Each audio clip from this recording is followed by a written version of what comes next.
Well, hello everyone. Now that I have logged well over 185 hours into this game, and a new Enamorous event is now live in Pokemon Home alongside another one which I'll mention a bit, on top of the one they just had for another desirable shiny that was previously unobtainable. I'll give you an update on Pokemon Legends Arceus 3 years later, so let's get to it.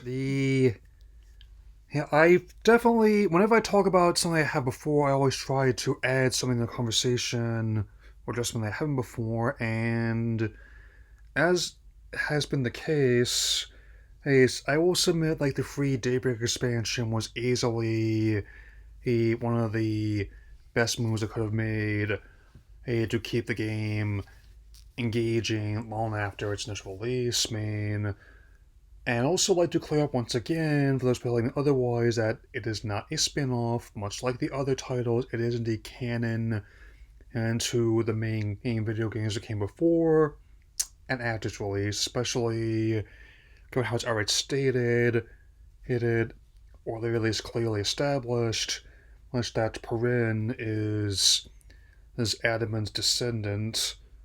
And especially it's the hair and personality that really do it, as well as her interest in photography and the fact that her team includes the two evolutions that were introduced in Sinnoh, or Hisui as it was called at the time.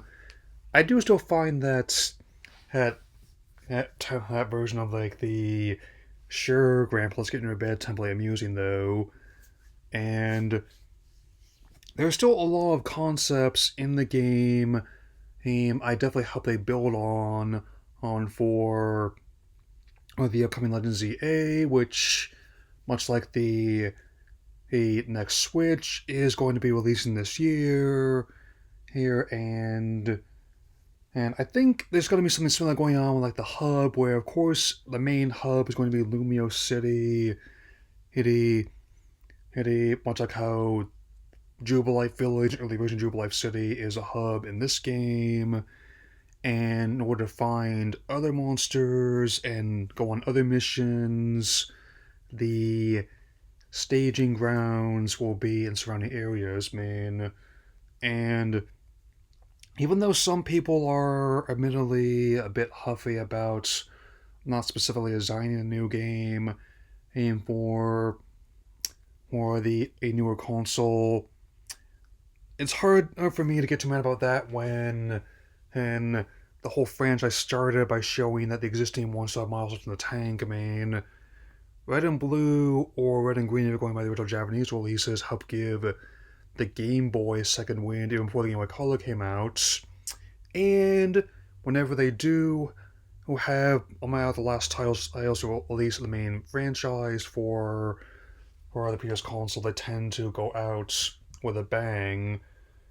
I've noticed a pattern my entire gaming life of whenever, like, before a developer moves on to the next console, or one of the ways to do so is to show what the console's capable of, even as new hardware starts to hit the market. It also explains why they deliberately chose the Mochi Mayhem um, expansion aside, I'd to forego releasing a mainline installment in the last year or two in favor of just doing DLC instead, as well as fixes. Out of the many games existing console, that could benefit, I think these are among them, and I still maintain that it took away the right lessons from Zelda, and also, again,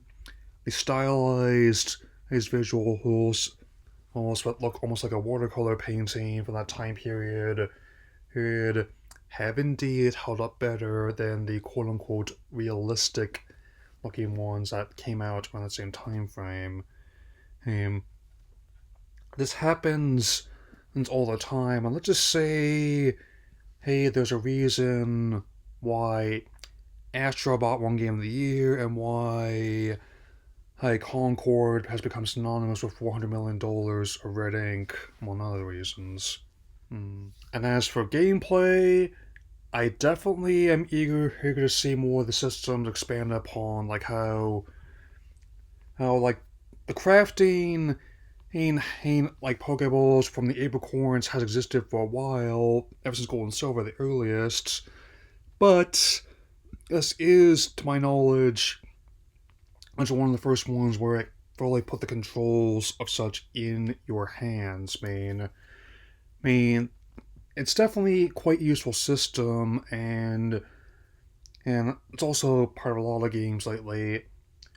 And it shows how people in that time frame worked with their hands just as much as they were working with uh, otherworldly creatures. And I definitely am eager to once I complete not only this game, but also my other ones before her Legends EA comes out, whenever that might be. I know there's still more and more leaks making the rounds, even with the recent reveal of the next Switch. But as per usual, I'm going to be putting my focus on official early revealed information, mainly because I'm got enough stuff to deal with as it is. Personally, I'll only say this to some of the other support staff for the time being. If you could actually get a person involved with this Sun and Moon vlog rather than making out names for gulps, yeah, that'd be great. Anyway, hey, in order to make up for the delay of the last Pokemon Masters vlog, I will thankfully have the next one out much sooner than one might think. And I know the new Spider-Man show is going to be streaming this week, but I'm going to wait until I finish some of the other stuff I have in my backlog before I talk about it. Personally, I think it looks fine, if I'm being totally honest. That'll be all for now. I'll talk to you again soon. Seek out all Pokemon.